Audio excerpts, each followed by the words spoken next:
नमस्ते मित्रों, राम राम। कैसे हैं आप सभी मित्र? पढ़ रहे होंगे, पढ़ना भी चाहिए। लेकिन सबसे बड़ी समस्या क्या है पता है? जैसे ही मैं पढ़ने बैठता हूं या जैसे ही मैं पढ़ने बैठती हूं तो कई सारे ऐसे विचार जिनके बारे में हमने सोचा ही नहीं था वो उसी समय आकर हमारे सामने प्रकट हो जाते हैं। क्योंकि पढ़ने का मन सबका होता है, ऐसा नहीं होता है। क्योंकि पढ़ना बच्चों को भी पसंद नहीं होता है प्रायः, और फिर प्रतियोगियों को भी इतना पढ़ना कहाँ पसंद होता है। अच्छा, जो पढ़ने को अपनी पसंद बना दे, अपने रुचि का विषय बना ले, उनके लिए तो कोई दिक्कत है नहीं। लेकिन अधिकांश मित्र हमारे पढ़ने जैसे ही बैठते हैं, बड़ी जद्दोजहद के साथ तो बैठते हैं, और वो बैठ भी गए हों तो बैठते ही जब कुछ पढ़ने का चिंतन मनन करना चाहते हैं तो उनके चिंतन मनन में पढ़ाई ना होकर कुछ बहुत सारी ऐसी बातें आ जाती है जिनका उस समय कोई ज़्यादा महत्व नहीं होता है। अब इस परेशानी से आप सभी लोग जूझ रहे होंगे, ऐसा मेरा मानना है, क्योंकि मैं भी जूझता था। तो ऐसी परेशानियों से जूझ रहे हैं तो हमें कैसे पढ़ना चाहिए? तो मुझे लगता है कि जब भी इस प्रकार के कोई विचार आ रहे हों तो आपको थोड़ा सा जोर से पढ़ लेना चाहिए। ये विचार कब आएंगे? जब आप बिल्कुल मौन वाचन कर रहे होंगे ना, तब विचार ज़्यादा आते हैं। जैसे मैं अभी आपके लिए कुछ कह रहा हूं ना, तो हो सकता है बहुत ज़्यादा ऐसे अनर्गल विचार नहीं आएंगे, क्योंकि मुझे बोलना है।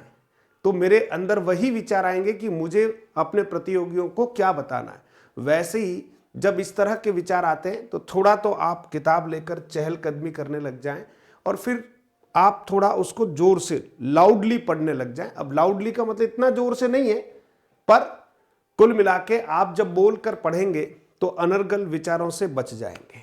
फिर आप देखेंगे कि कई बार जब आप सोचते हैं कि यार मैं रात को बहुत अच्छी तरह से आज पढ़ाई करना चाहता हूं, ऐसा आपके विचार आता है और आप निर्धारित समय पर पढ़ने के लिए बैठ भी जाते हैं।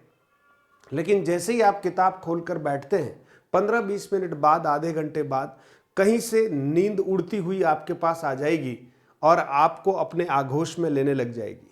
यानी आपके मन में आलस्य इस तरह से रम जाएगा कि आपके हाथ से किताब छूटेगी या छोड़ने के लिए मन मजबूर कर देगा, और आप सोचोगे कि चलो यार अब ठीक है, बहुत रात हो गई, सुबह जल्दी उठकर मैं पढ़ूंगा। क्योंकि पढ़ना इतना सरल नहीं है। यूं देखे तो बहुत सरल है, सिर पर पत्थर उठाने से सरल है, ठीक है ना। कई मंजिलों तक रेत की तगारी उठाकर ले जाने से बहुत सरल है। खेतों में जो पसीने से तरबतर होकर काम करते हैं उनसे बहुत सरल है। कोई खड्डा खोदना हो या सड़क पर खुदाई का काम करना, उससे बहुत सरल है।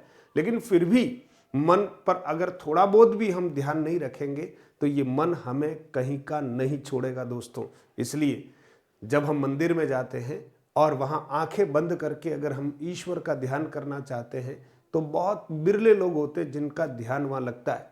बाकी अधिकांश लोग तो जैसे ही आंख बंद करते हैं तो लाइट का बिल भरना है, मोबाइल का रिचार्ज खत्म होने वाला है, अरे यार उस दोस्त को फ़ोन करना था, शाम को मुझे वहाँ जाना है, मतलब कई ऐसे विचार आएंगे। जबकि हम मंदिर में बैठे हैं और मंदिर में बैठकर आंखें बंद करके कुछ समय ईश्वर का ध्यान करना चाहते हैं, लेकिन ध्यान में तो कुछ और ही आ जाता है। इसलिए ये बहुत कठिन काम है ध्यान। लेकिन कोशिश कीजिएगा आप थोड़ा सा चहलकदमी करते हुए पढ़ें, है ना, थोड़ा सा बोल कर पढ़ें, और फिर लगे कि ठीक है कोई विचार ज़्यादा नहीं है तो फिर थोड़ी देर मौन वाचन कर लें, फिर थोड़ी देर बोल कर पढ़ लें, तो आपकी पढ़ाई अच्छी होने वाली है, ऐसा मेरा मानना है। अब आपका क्या मानना है वो तो आप कमेंट के द्वारा ही मुझे बता सकते हैं, बाकी तो मुझे पता नहीं चलेगा। मेरा मानना जो था वो आपके सामने रख दिया। तो बस पढ़ाई करो, वैकेंसीज निकल भी चुकी है और निकलने वाली भी है, तो फिर देर किस बात की। मन को थोड़ा ठीक करो और पढ़ने बैठ जाओ। धन्यवाद।